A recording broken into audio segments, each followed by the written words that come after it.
Hello and welcome to Couch Model Conversations on the Couch. I am joined here by my mom, Couch Model mom, Leslie Brenner. Mom is a huge inspiration to couch modeling. You really let me live out my most comfortable dreams. What is the word? You really let me be as comfortable as I wanted to be most of the time. So thank you for that. I mean that in a nice way. Oh, good. And what else? Mom is a singer-songwriter, a restaurateur, and has a newly created Instagram account called Barbie Turns 60. Where she has been documenting what Barbie has done for the last 60 years of her life and how she is coping with aging. And I think that's what I've taken from it. That's pretty much it, yeah. And, as a woman in Los Angeles, I think it's really important to kind of have role models of the age in aging and aging gracefully, and I think you're showing that Barbie's doing it very well, as you've done very well, Mom. Thank you, sweetie. So couch modeling and couch model the conversations really have kind of come from this place of trying to figure out how we can be better, how I can get better. This idea that just therapy or just anti-anxiety medicine, isn't necessarily making me feel like a whole person. And so, what are these outlets that I need to make me that whole person? And what I've been talking to everybody about for the last year has kind of just been well, what is it for you? What do you do as an outlet? And I've gotten some really interesting responses along the way, and I can't wait to share those. But what I've said to you before that I think is incredibly interesting as an outside perspective,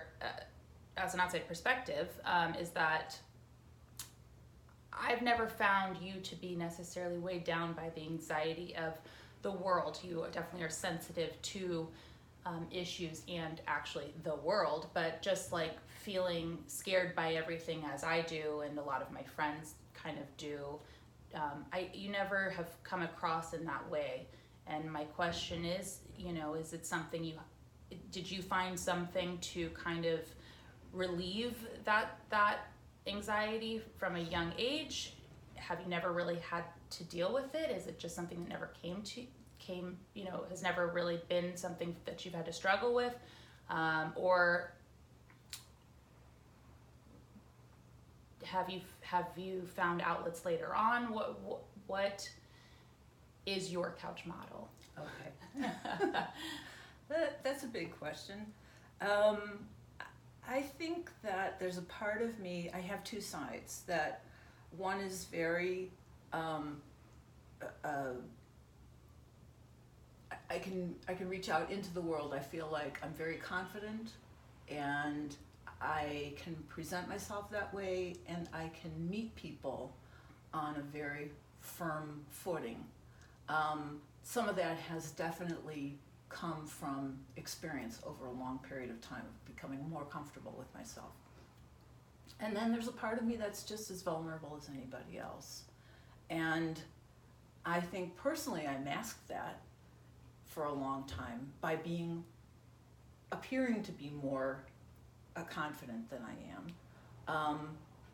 But also, anytime I was met with something that made me fearful, I felt like I would get angry about it and want to do something to eliminate that fear. And I think sometimes facing it in some way, that's the only way you can really get rid of it. Another thing I've learned is that you have to love your fears because they're trying to tell you something. You're not ready for something yet. Might not be the right direction for you. But real anxiety, didn't really occur for me until my mom was dying. And I started having dying dreams myself, and for like 9 days straight, which was incredibly difficult. And ended up going to a doctor, and he gave me sleeping pills, which I didn't want to have anything to do with, but I would do half of one because I don't do drugs very well. They stay in my system a long time. So I'd rather not, and find some natural way. So the natural way was honestly doing a lot of spiritual work, and I think going deeper into yourself to figure out why things affect you the way they do. I found early on that I had access to something that isn't visible, and I had a lot of past life experiences, and that taught me that you bring a lot of things here with you that you probably haven't worked out yet, things that affected you in your previous lives that you didn't know how to deal with, and you bring a certain mindset that's because of what you've lived through in your experiences. I had my very first past life experience, even though that's not what I knew it to be at the time, when I was 3 years old. And I woke up from a dream and told my parents about it, and it truly freaked them out. My dad sat there, and his face drained of color, and his mouth dropped open, and he just said, "There's no such thing, there's no such thing." And that freaked me out because I thought, well, I don't want to scare my dad, you know. So it stopped me from dreaming, which was a terrible reaction, but it's taken me a long time to get back to trusting that my dreams are okay. But like dreaming while you're sleeping, you mean, or dreaming of like something better in life? Well, both of them there's different aspects to it, and the dream I'm talking about when I was a kid was a vision that on waking was so real, and as I said, it turned out that it was something that harkened back to another time period that I became more aware of later in life. But exploring those areas was a way to detach from the feelings that I was getting from that time period too. I think we meet people in our lives that tend to be part of other lives that we've led as well, and that experience can be something very comforting, or it can be something very painful, and we still have to work out something in that between us that's going to help us to grow in some way. When you're always dealing with the past, how do you try and look forward to the future, though? I think dealing with the past is also dealing with the present, because you're met with circumstances that you have to deal with here. How you feel about them may be from something in the past, but it isn't now what's happening. So you have to turn that around in some way. You have to recognize that, oh, that's not what's happening.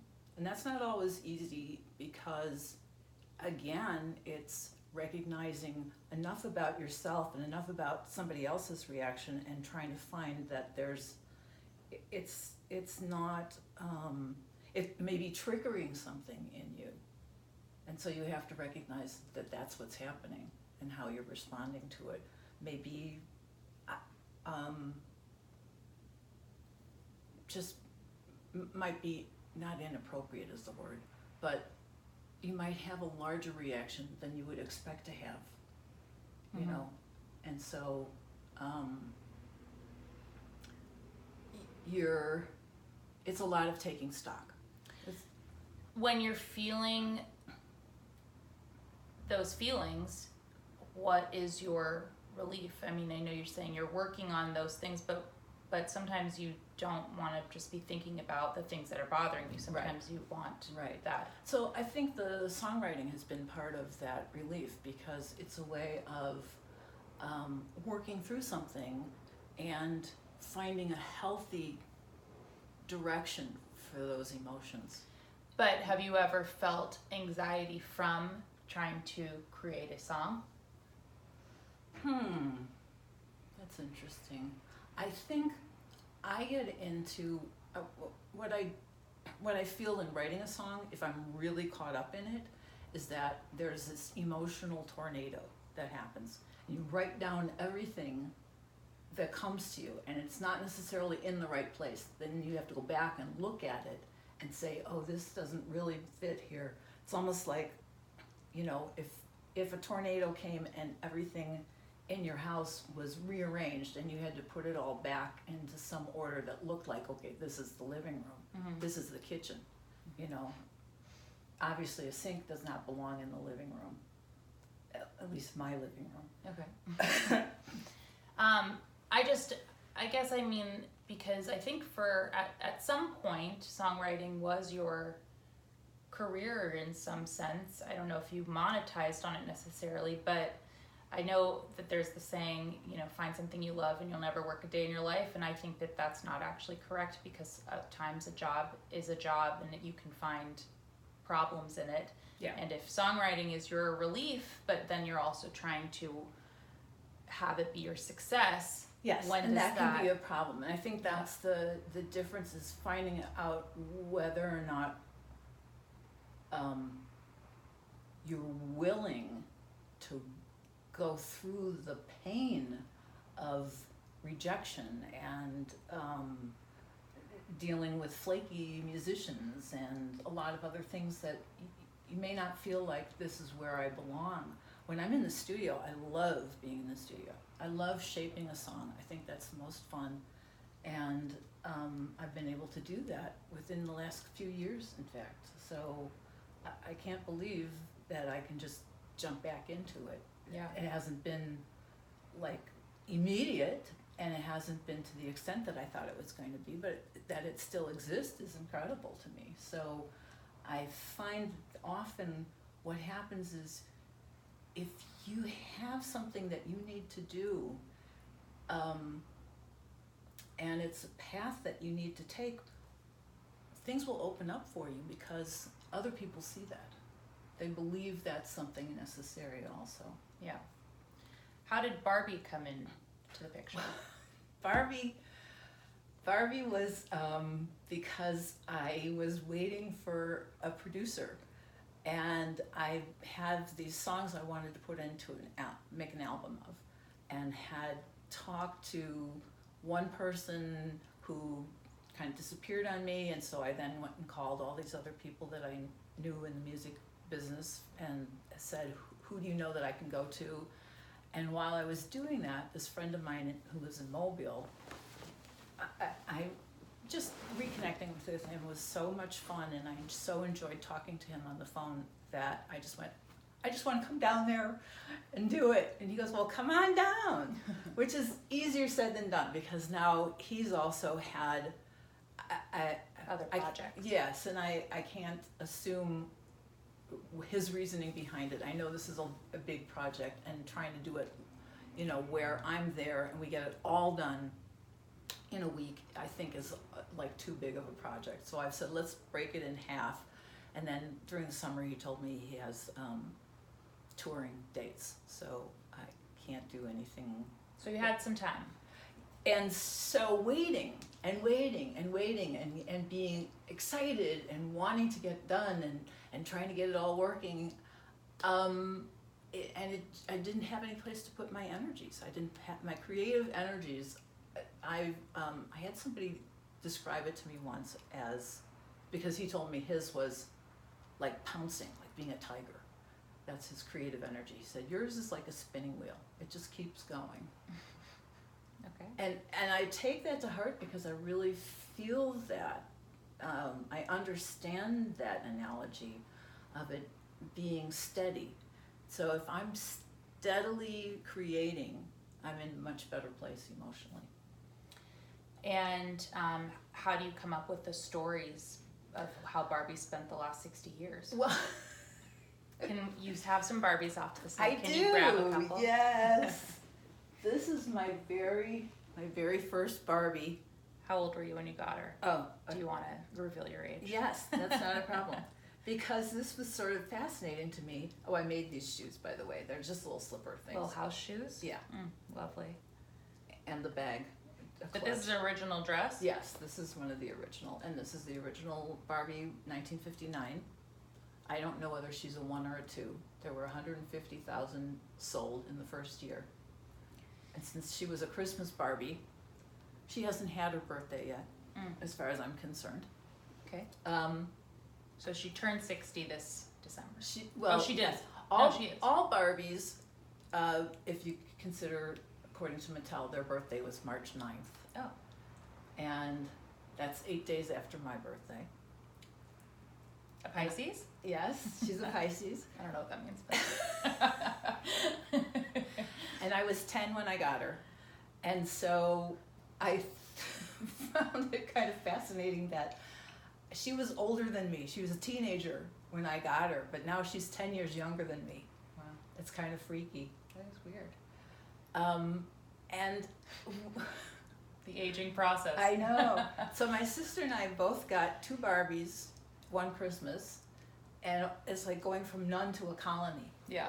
You know, you have a group of them, and then I got a Ken, and she got a Midge or a Skipper or something like that. And Should we say what happened to that Ken? we will talk about that in a minute. But You and your sister, yes. yes. So you have that many, and it's like a theater company, you know. And I actually started making costumes for them. I wanted to do West Side Story with them. I wanted to do My Fair Lady, you know. And so this was part of a. I put together. One of the other Barbies has the top on. It was a ruffled top I was doing for West Side Story. I didn't know When how to did you do it make as this? a dress. I don't know, when I was, maybe 12 or something like that. Wow. 13. Vintage. Yes. Okay. So, so looking through all this stuff, because when I found out she had her birthday, I was like, oh, well, then she has to come out, let's look at her. Celebrate. 60, come on. What would she do with herself? What has she been doing, And Barbie is aspirational. When I was young, our apartment flooded. I was about 6 years old. All my dolls lost their hair. I know, it was very sad. Very tragic. And especially for many when you're that reasons. age. Yeah. Aw. And then my mom had made clothes for them, and the dye had stained their skin, so they were green. Aw. It was kind of it's very sad. Or their eyes rolled back in their heads. It was Okay. really Yeah.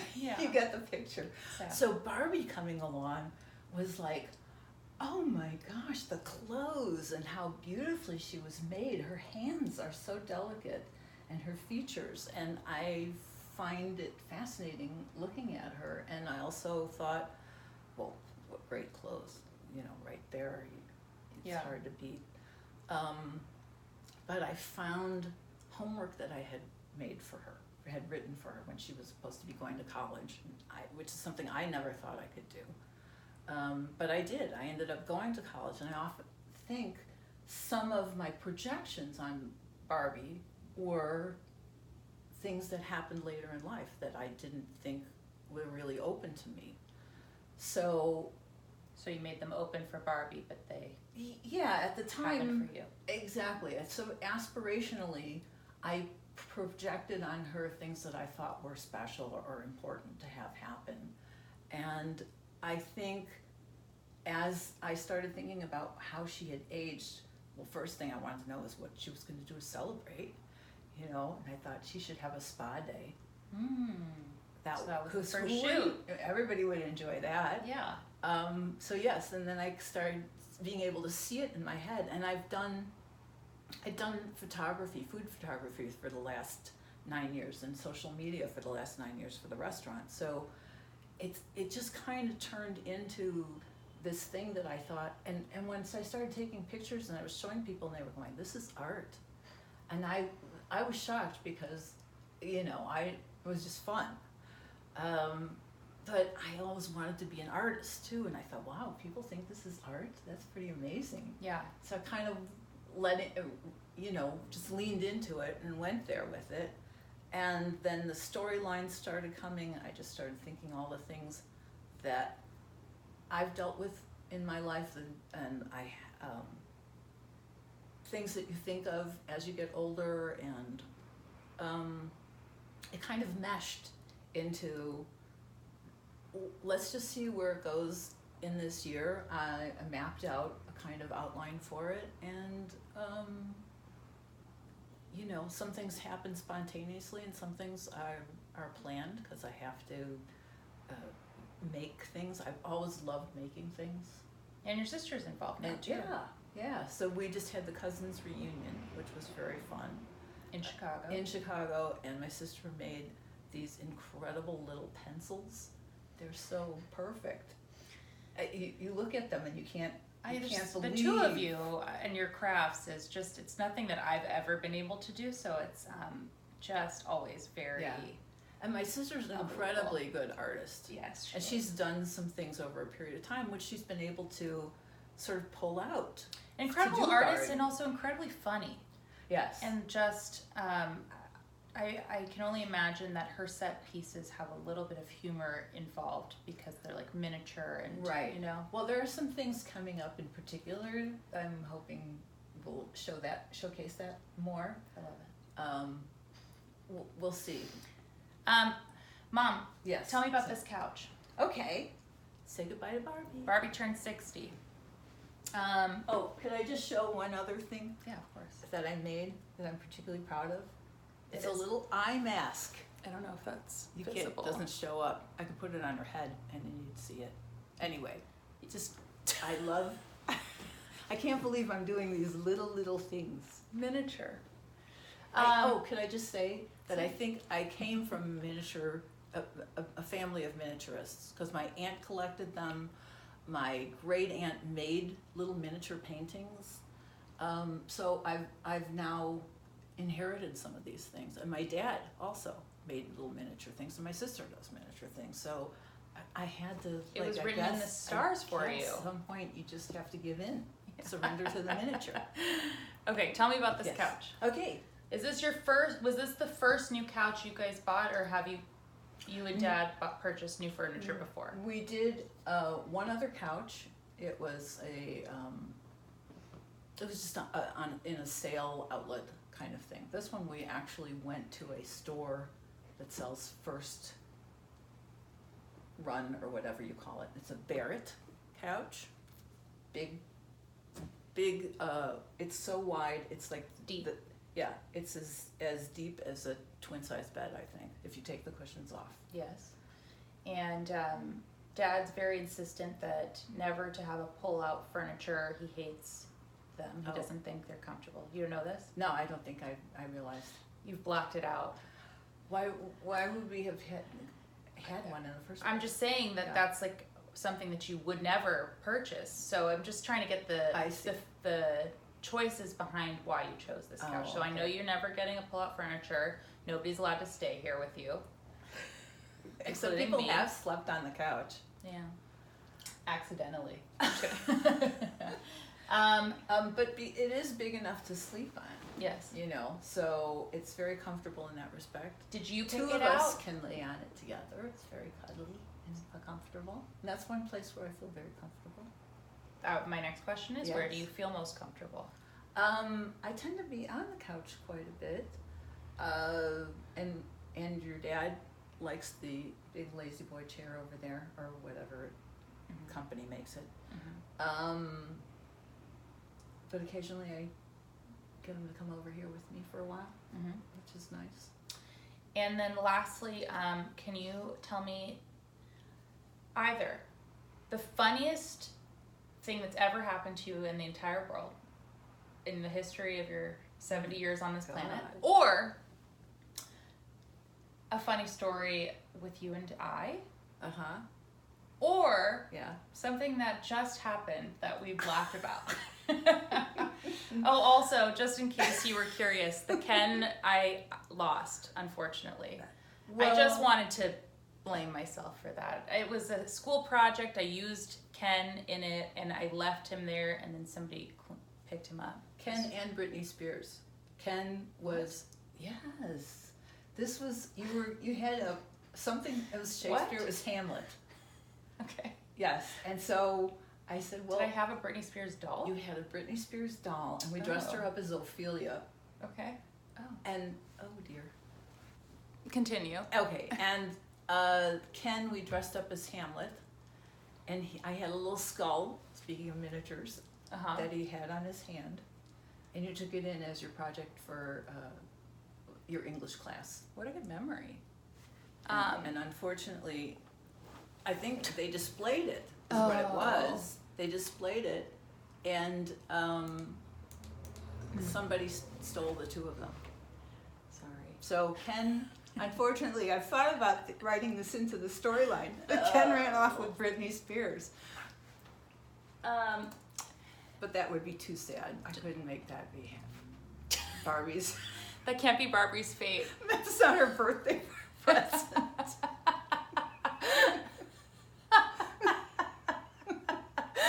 Oh. Also, Britney Spears might be pretty mad at you for writing that as her legacy. She's pissed. She doesn't want to be the other woman, you know. Libelous. Well, that was funny.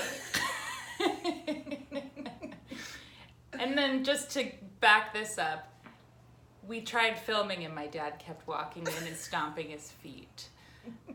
Oh, and then at one point I touched her. What? Yes, I touched you, and he said, "Don't touch me. Oh, that was on camera. Don't touch anything." Yes. All right. I love you so much, Mom. And also, this is just low production. I just got this light and it's turned off, and that's also what's happened during this filming. So we have 27 minutes. Closer. It's just like with me and Chris, and so it's a perfect shoot, and I love you so much. Love I can't wait you to do too, this again, Mom. sweetheart. Thank you so much. Thank you. This Can't wait is for great. more. Fun. Bye. Bye.